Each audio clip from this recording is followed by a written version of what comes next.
பொன்னழகு பெண்முகத்தில் கண் விழுந்தால் என்னாகும்? பொன்னழகு பெண்முகத்தில் கண் விழுந்தால் என்னாகும்?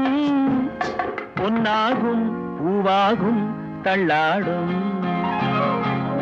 செங்கனி மங்கையின் மீது செவ்வரி வண்டாடும். செங்கனி மங்கையின் மீது செவ்வரி வண்டாடும்.